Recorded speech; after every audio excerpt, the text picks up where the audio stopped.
And he sees another fight in the distance. That's instant. Bounce pad's over. It should be a Silver Surfer board drop off. No, it's just a bouncer. He catches himself. Oh, this player coned. He doesn't realize. 30 pound, but that's not going to be enough. Still has a shield. He does take the wall back, and this should be over for him now, but still some space that he's taken.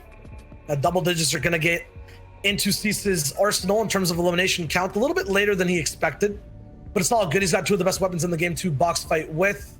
He's trying to get straight in. He has a few of those edits available, scuffing a little bit, but this player is actually being very, very evasive. Cease is forced to just brute force in with the AR, missed another pump. It'll just be an AR that wraps up Viper. Yeah, that got dicey towards the end, but missed shots on both sides mean that Cease will continue forward, and he has the epic pump shotgun to make quick work of whatever. Still has shield too if this goes in a different direction. Okay. All right. I was gonna say if this goes in a different direction, he actually trades, which didn't happen in the last fight. He has plenty of heals to actually grab. Still more fights on the edge of zone, and he's going for it. This is insane. This is crazy. He has Silver Surface to get back in, and also the bounce pad, but he's dropped those big pots, and he has to finish this fight fast, and he will. Yes, down and done. And another shockwave to pick up to get right back in the zone, and also the cooldown of the Silver Surfer board. So right now, of all the eliminations that have come down, Cease has about a third of them in the last 5 minutes on the entire server. This man is making sure that this lobby wraps up fast, and if anything, that endgame is very, very easy to play. With all these loot kind of spots down over the map, he's going to have these white heals, I guess in the form of spicy fish to eat. And he's gonna keep this chase hot, wrapping next to the person who's kind of near here in this base. I think there's one downstairs, but this guy's going to be hammering on these builds straight off the top, owning these walls, getting that pyramid down to 151. Wow. That was nice. The way that he used not only the AR, but also the pump to switch things up and make it very difficult for the player to actually know what is coming while he went for that stair replace was very slick from Cease, and he continues another wall that he pickaxes, realizes nobody there, and on to the next one. Always shadow playing these clips as he goes as well. That's one thing for opens, right? Like, if it's not going to be hyper competitive when it comes to the rotations you have to make or the fights you have to take, at least you're getting the content down and you're playing this level of game, right? There's an art in winning those easy lobbies that I feel like a lot of players don't actually have the skill for. But when it comes to Cease right now, he is making quick work of this entire lobby with one shot an enemy. And he was in the cone. He almost got the jump on him, but Cease knew the entire time he was pickaxing pretty much every single layer to see through that brick wall, just barely. And another shadow play gone. This is certainly content now for Cease. And actually, now that I think about it, we always see Cease in heat number 2. Literally. What? For reasons like this, he knows that he has the skill, he has the talent to make sure pretty much an auto clinch for him. I don't like the risk in most cases, but hey, this has been consistent for him pretty much every single time. Not only on NA West, but also NA East he does this. And pretty qualifying for every single grand finals. There are big pops around the map right now, 10 of them that Cease can pick up through beams or shots. Now 9. He's done the job. He's opened up room on the map, and now everyone else might be moving a little bit too free, getting shot by other people. You're seeing it happen over and over. This tennis skin has been giving Cease a really hard time, though, and now he has the opportunity to just end things. I think this is the only other player in the lobby that can give him a run for his money. He's gonna crash pad up. Yes, he is. The big pump down. Oh, that's Kizio, I think. Oh, you missed so many other mats, though. It's something. Oh, somebody else is gonna gun for it, and they do get ahead, and Cease has no opportunity to actually grab that now. He, for a moment, seemed like he wanted to go down, but I think maintaining height is gonna be the right play in this situation. A lot of free eliminations on the backside of zone, just like that. Wow. As there's players trying to cheap tunnel forward on the side of zone, also box fighting at the same time, just like that again. 2 players in zone, he cracks 1, but follow-up isn't there, and he actually pays for it, down to 95 health. The minis will have to spend again, and now it's time to pop that Silver Surfer board. No, it's just a crash pad, but it goes vertical instead of horizontal. A lot of accurate shooters on the map right now, so no matter what, Cease has to be careful and make sure he lands shots nice. Big pot. Another one to share. 2 big pots technically, but it's all good. He Silver Surfers all the way up. Pick it up. Ooh. Right on top of the head, he gets a 100 crack, but also gets his own to his dome. and will have to spend a little bit more time, continues to lose out on this when he has these trades that are going in the opposite favor. He's losing the opportunity to get these tags. Like you said, there's 10 big pots available. Those are the players. Normal way to play this out is just to stay up on height, try to beam down, but Cease wants both of these eliminations. Game number 1 is where you want to have the most amount of points you can milked out from the lobby. So does not really want to give anything up to the other player, get those points stolen away. He's now looking for this shot. I actually think, yeah, he only has a few builds left, but there's the beam. The AR follows through. He does take a tag trade there, though. 21 bouncers available. I don't think I've seen that amount just yet this season on a player. It's going to be 21 bouncers, and one less is a 20 bomb. That's what Cease is going for. Right here, right now, one flopper as well. I haven't seen one of these games that are so strong for one player end up going to final zone closure. He boxes him up. Yes, the 100 tab, but the AR is out for the other side, and he does clean up with his own AR. 20 bomb, 20 eliminations for Cease in the first game of DreamHack. Now, no more opportunities. So those couple of seconds that he spent back there off of the edge were important for him to at least look for 1 or 2 opportunities. Now 4 eliminations in top 18. How does he continue? Looks like he's chilling. There's the elim actually coming through. Nobody else tagged the player down below. And you have about 60 seconds if nobody does to get that elim credit. So Rico, that went down. And just stay right ahead of the curve, right ahead of the pack, and you'll be chilling.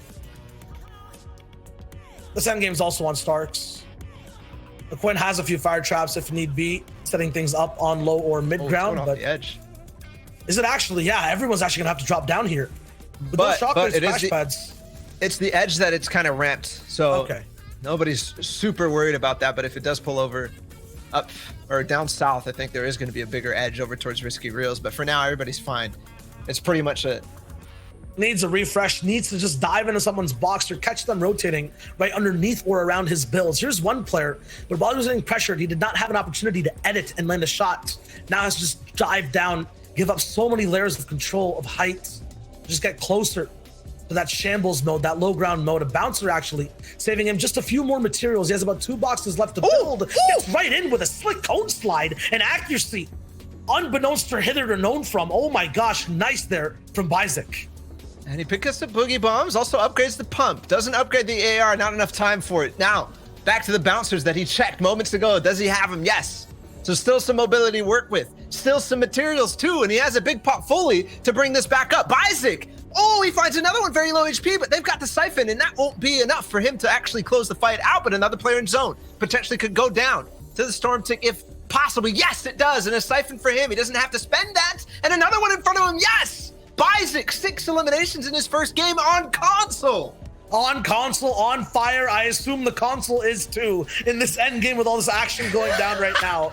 But Bizik is making it work. 3 people now left alive. The tricky part of the end of the game, the place where you need to confirm every shot and manage your mats. He's got a lot more off that eliminated corpse he just found over there. A few hard mats to use. But his health boogie bomb. No. He was trying to pre-fire it. And now he's in the same box as someone else, tries to bounce her out. While ADS. While ADS, there we go. Okay, nice. So he's looking for it, doesn't actually find it. As his bit rate lowers, it's all good. He's gonna be moving faster. I like that. It's like a on-demand speed boost from the internet. Stream lowers to use speed up. What I like here right now is that he's actually connecting and moving, building the building, staying on this layer. And because of that, he gets angles for these shots on multiple players back to back. 6 bullets in a row. Wow. He doesn't miss. He doesn't miss. With that Stark energy rifle, he's gonna go up. This might be knocked down. Potential to reset. That player now starting to pay attention. Yes, it's still only 3 medals. They're not fully built. It's 4 pickaxes. He drops them off. Reverse 2K is just bullied height. And then another one too. Still height. And still more players flying, but not reaching the shots that he hit earlier. He's angled to one side of the map, so anyone that is shockwaving or crash padding beside and across him, he has a little bit more time to aim in on. That's how he's landing these huge shots. Did he land at Stark Industries or did he land at Hawkeye's home or something? Because he's not missing at all. And his entire kit and playstyle is just accurate. He still has the sniper too. Height has to be careful. Now forcing him down again. He's using this ADS so wonderfully. I expected that range to be full spray with the non-ADS, the rate of fire increased slightly. Now, again, has a sniper, you can start to fire up on height if necessary, but also Silver Surfer's board. Plus, what he just gained from that impact, just gained the materials that he actually needs to survive throughout the rest of the game and contest in these sticky situations. Reverse 2K has knocked him all the way down to low and still has Silver Surfers if need be, but also the time and the mats to take these minis, which I believe on the other side, there is no mats. All right, now he slows down the tempo a little bit, but things are now in trouble. You mentioned no mats. Oh, speed it right back up. This player dived all the way to the top. Did not know reverse the situation. Trouble for Intentos. And now a lot of people on his lair as well. Does he have the mats to afford to stay here or even change lairs and stay mid-ground? Not as well to edit, but a nice pre-fire shot. Can he control everything else? Oh, sliding right in, using his opponent's cone as an opportunity to meet face-to-face and land that pump shot to the face. Wonderful stuff. There's a player with the pump held right to his face, but he'll actually force him off. Anything else in this box? No. Santos now, has he realized the bouncers? No, but it doesn't matter. He's been shaken up. Koken and Santos. Now it's the time to explode, going forward with 5 eliminations, and he's made it to top 7. Another player on his wall. Yes, the quick edits, and potentially even getting the piece control. He does get the side cone, but where is this guy going? I think he's still inside that box. He's gonna take a zone to tick to zone, and yes, he's still there. White HP, another one. And Santos has started to blow up here in this game and rise way over the point threshold that he needs. If he can close this out, he'll be very comfortable. Combination of the pump and the AR is literally all he's needed so far in the minis, just to make sure he's staying healthy. And even if it's halfway built, you could still influence the lobby. Regardless, doesn't even need it, as the player was not able to find the grid that he needed. We got a pretty decent pull because Spicy was in center. He doesn't worry about it at all. Wow. Like that. I like that a lot. Out the air. And now it's a bouncer crash or a bouncer shockwave like we were talking about. Look at the distance that he's going to be able to pull off. Actually going for a box-to-box edit, but it doesn't actually connect in terms of claiming that wall. Now Spicy will just try to hold his ground. There's about 4 or 5 people still on this layer. Now they've just crash padded out or just moved away. Shockwave will send him ahead of everyone else. He could claim height if he builds up for it. Instead, he chooses to stay low ground. Doesn't have the materials really to contest too much. Actually, 900 or 600 builds. There's a player right on the side of this box. 2, actually, yes, 1 connects. Did he dive again? Yes, he did. It's a cone through, but he gets tagged so hard. Now it's a pop a flopper. This player might phase in. No, he doesn't. From the backside, there's another one though. He's got to be so careful. Another shockwave forward, and he's going to go into zone. Take a tick. Take 2, but he does get there. Could have been so much better for a brief moment, as there was 2 players in that box, but he doesn't convert only onto 1. Yeah. Yeah, and one of those players is Toast, a very solid player in his own rights, and Spice is going to have to deal with him not before too long. But first, I think has to take out 1 more. I think it's Toast on height, and I think they're fighting for it. There's a bouncer on the floor right now. Spicy might have an opportunity to look up and actually tag both of them now. One player's down on the mid-ground layer, already firing upon, and still on height. The pressure is there. There he is, down on ultimate low. I think he doesn't have any mats, but Spicy can't make it through. Yes, it's Toast up on height right now, and he takes it again. 135. Up on top here. And I have to give a bit of a preface to why this is so exciting. Day, in his first 2 games, made 300 points. 300 points. That is ridiculous. In 2 games. He got 21 eliminations in game 1.